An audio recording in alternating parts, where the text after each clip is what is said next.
inscritos no canal.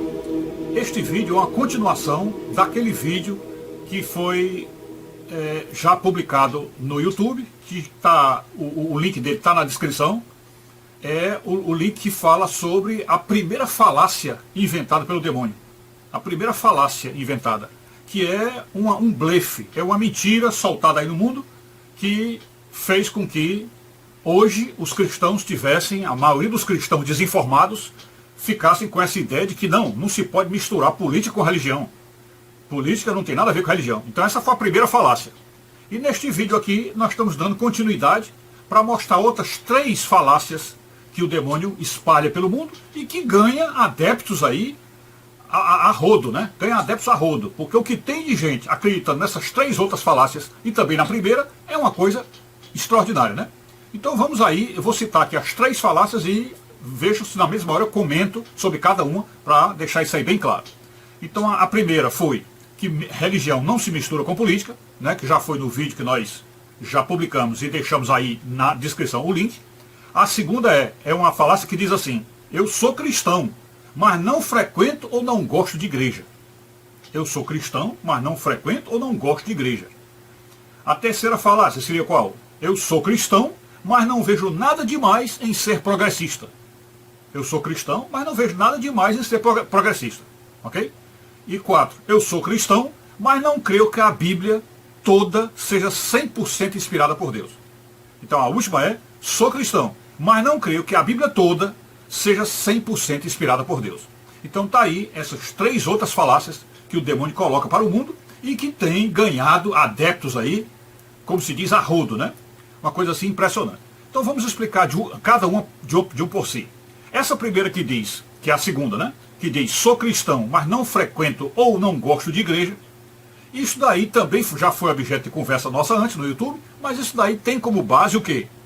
Porque o demônio sabe que a igreja é o único ambiente onde ali você pode ouvir uma mensagem direta de Deus e que inspira o pastor ou que inspira o padre para apontar na audiência, isto é, apontar nos fiéis que ali estão, uma visão clara do pecado e ao mesmo tempo do próprio pecado deles, dele e deles, do pastor e da igreja. Quer dizer, Deus aproveita aquele momento da garganta e da voz do pastor para explicar o que é o pecado e ao mesmo tempo apontar o dedo para onde o pecado está, que está no pastor e nos fiéis. Então, em nenhum outro lugar no mundo você vai ouvir uma coisa tão direta que mostre claramente aonde você está errado. Ó, você está errado por isso, por isso, por isso, explicando direitinho, ponto por ponto, onde a pessoa está errada. E nisso também partindo do princípio que o próprio pastor reconhecendo seus erros e dizendo: olha, eu estou errado nisso, nisso e nisso. E aí a igreja também, cada um de per si, olha para si e diz: eu estou errado nisso, nisso e nisso. E aí a outra mensagem que vem qual é? Então eu preciso me arrepender, porque se eu não me arrepender no arrependimento verdadeiro, genuíno, eu estarei condenado ao inferno. Eu estarei condenado a não passar a eternidade com Deus. Porque lá no céu não entra ninguém que não seja santo. Lá no céu só entra santo. Então se você não conseguir sair da terra santificado, purificado, você não vai para o céu. Ok? Então essa é a mensagem direta sobre essas pessoas que dizem não frequento igreja ou não gosto de igreja. É porque essas pessoas no fundo sabem que a igreja é um ambiente, entre aspas, de fofoqueiros, entre aspas. Eu estou falando fofoqueiro assim, no bom sentido, porque é ali que você pode conversar com um e com o outro, e a pessoa, como conhece a Bíblia, né? A pessoa conhece a Bíblia, sobretudo se for na igreja evangélica, então ela vai saber claramente onde você está errado. Então, num ambiente de igreja, não tem como se esconder, né? As pessoas vão saber que está, e você vai tentar se esconder sempre.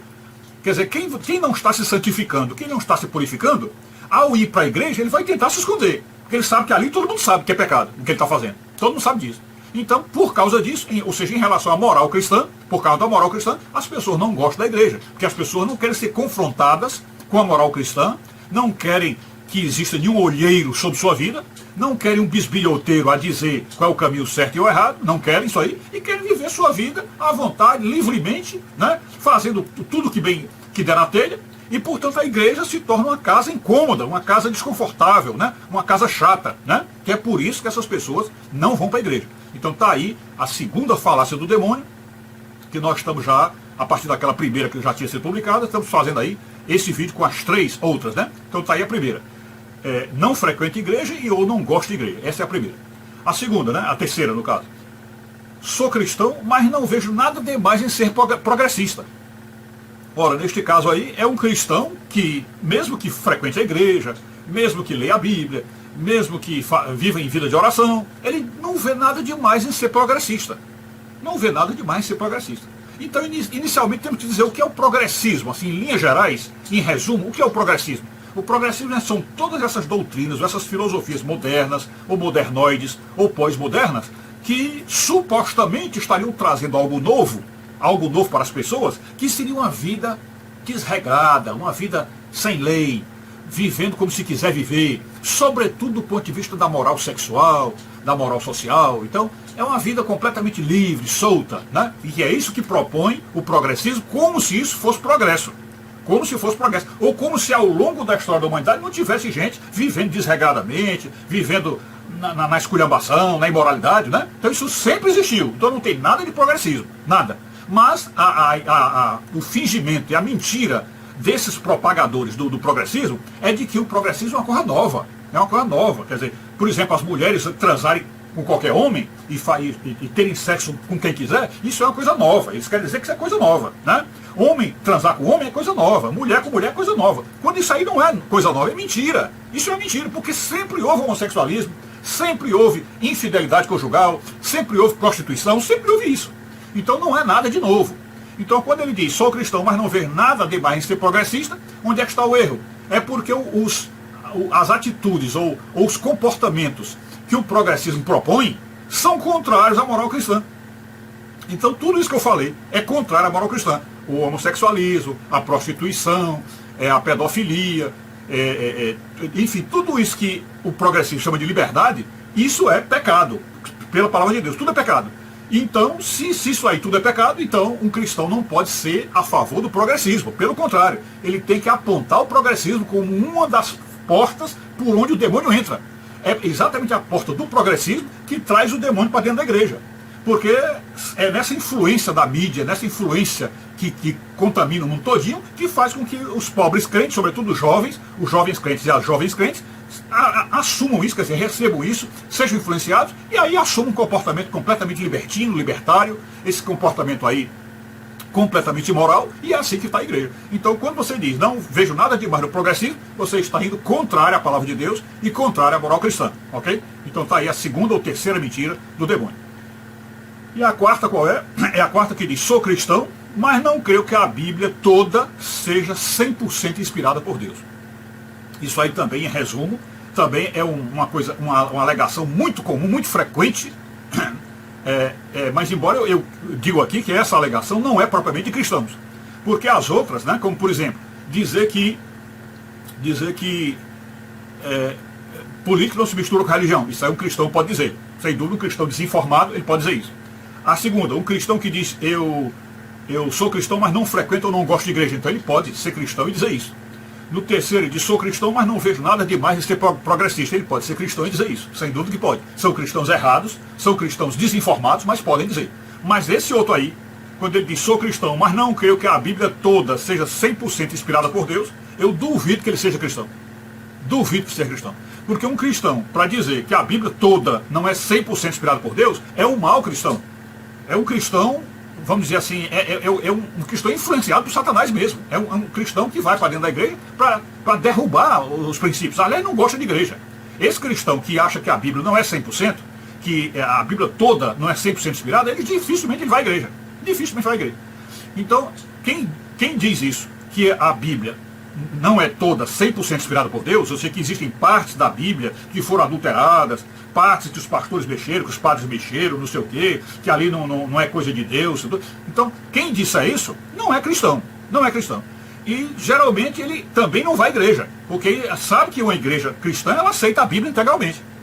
Então, essa alegação aí, também, que eu acho que é até culminante, para entender essa proximidade de um homem não cristão com a igreja, que o primeiro ponto que ele nega a igreja, que ele não quer se aproximar de forma nenhuma, é justamente porque a Bíblia tem partes dela, tem vamos dizer assim, lições que nós encontramos ali, que vão contra a vida pessoal, principalmente a vida imoral das pessoas, e portanto nessa parte que a Bíblia toca nos vícios dele, nos pecados dele, aí ele não pode aceitar isso aí. Então a Bíblia não pode ser 100% inspirada, porque a Bíblia não pode vir contra a minha vida. Então a Bíblia não é 100% inspirada, né? Sem contar que eles também assumem uma pseudociência, que fala determinadas coisas que dizem que a Bíblia não aceita, como por exemplo, geralmente essas pessoas que dizem que a Bíblia não é 100% inspirada por Deus, dizem que são evolucionistas, né? E que a Bíblia é criacionista. Então a Bíblia é anticientífica, né? Quer dizer, também é uma idiotice aí, porque tudo que está na ciência hoje, a Bíblia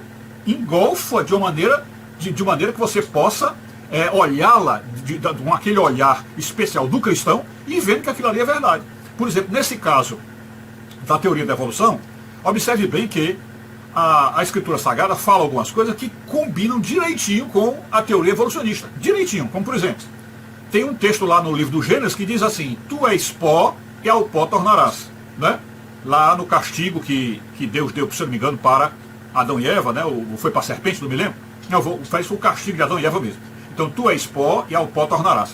Então, evidentemente, naquela altura em que o livro estava sendo escrito, o livro de Gênesis estava escrito, não havia consciência científica ainda da estrutura subatômica, atômica das coisas. Não havia. Então, o escritor canônico ali não conhecia o átomo como nós conhecemos hoje, pela ciência, né?